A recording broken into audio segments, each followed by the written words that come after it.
एक ऐसा लड़का जिसके पास न पैसा था ना कोई पहचान, लेकिन उसके पास एक सपना था इतना बड़ा कि एक दिन पूरी दुनिया उसे जानने लगी।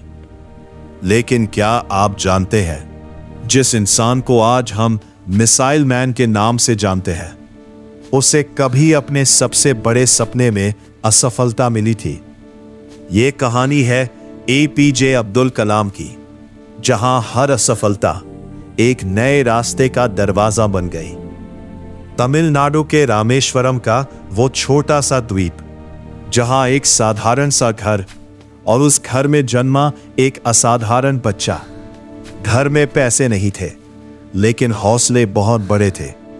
छोटा सा कलाम सुबह सुबह उठकर अखबार बेचता ताकि अपने परिवार की मदद कर सके।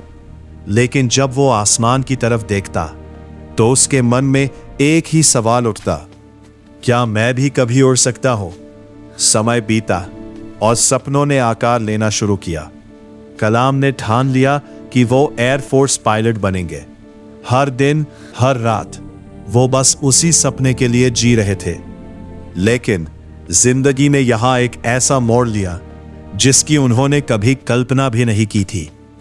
एयरफोर्स का रिजल्ट आया और कलाम सिर्फ एक रैंक से पीछे रह गए। उनका सपना उनकी आंखों के सामने टूट गया। उस पल कोई भी इंसान हार मान सकता था, लेकिन कलाम ने नहीं मानी।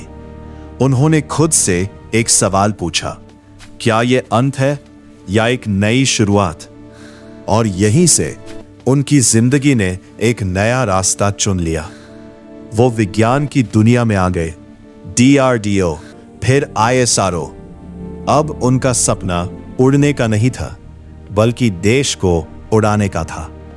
उन्होंने भारत के पहले सैटेलाइट लॉन्च व्हीकल पर काम शुरू किया। पूरी टीम, पूरी उम्मीद, सब कुछ उस एक लॉन्च पर टिका था। लेकिन जब वो दिन आया, रॉकेट लॉन्च हुआ और कुछ ही पलों में वो असफल हो गया। पूरा देश देख रहा था और एक बार फिर कलाम असफल हो गए। लेकिन इस बार कुछ अलग हुआ।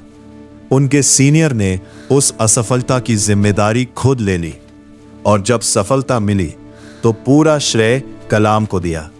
उस दिन कलाम ने सिर्फ विज्ञान नहीं, बल्कि जिंदगी का सबसे बड़ा सबक सीखा। नेतृत्व का मतलब क्या होता है। अब कलाम रुकने वाले नहीं थे। उन्होंने अग्नि बनाई, पृथ्वी बनाई और भारत को एक नई ताकत दी।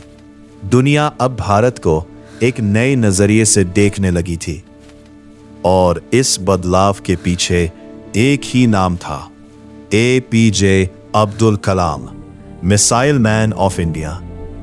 लेकिन उनकी कहानी यही खत्म नहीं होती।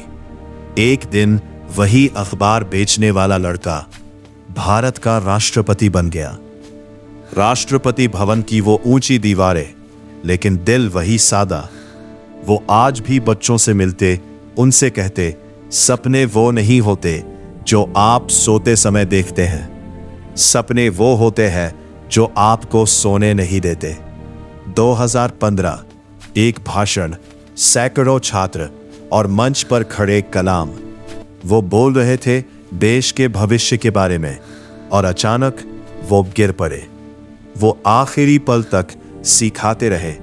कुछ लोग जिंदगी जीते हैं और कुछ लोग जिंदगी बदल देते हैं। कलाम एक इंसान नहीं थे, वो एक सोच थे, एक विश्वास कि अगर इरादे मजबूत हो तो कोई भी सपना हकीकत बन सकता है।